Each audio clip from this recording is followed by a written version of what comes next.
Yeah, I'm Kenneth, and I just stayed at Imiloa.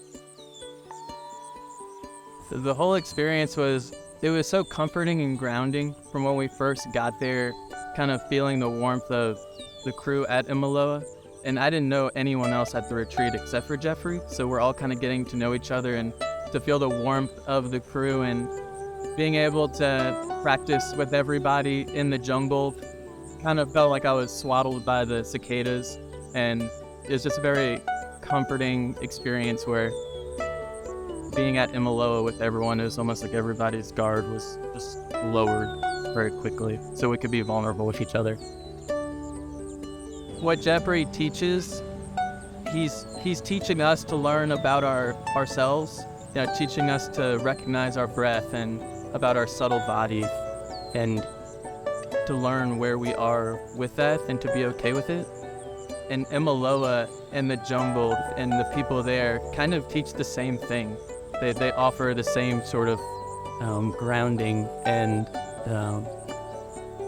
kind of spaciousness that the practice does. Between Imiloa and Geoffrey and everyone else who attended, it was pretty easy. The connection with the jungle and the staff at Imiloa was direct and immediate.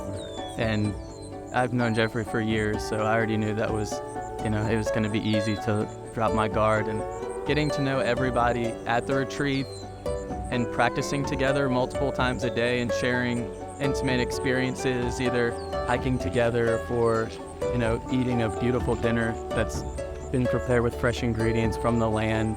It made for such a grounding. It was easy to be vulnerable. It almost wasn't even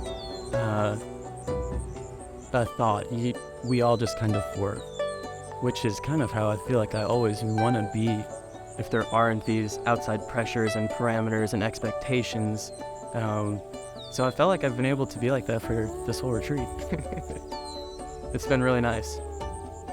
Yeah, I had to work the first few days of the retreat, and I knew I did, and I was okay with it because in the morning it was a little bit of computer work, and I was sitting out with the most beautiful view, feeling good, drinking my coffee, and going to practice yoga.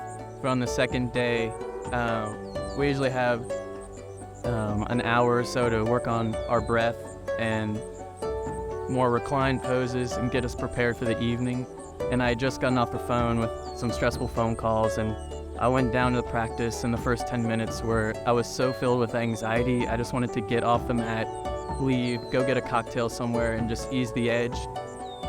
And I heard all the cicadas and was like, you're already here. This is the hardest part, just sit with it. And by the end of that practice, I felt like I had new lungs. I could breathe again. I was kind of leveled out and grounded. And it was actually a perfect lesson because that's what happens so often for me. And to have that experience of knowing like, oh, I can deal with this in a healthy way, and I come out feeling even better. That's a huge takeaway for me from this trip.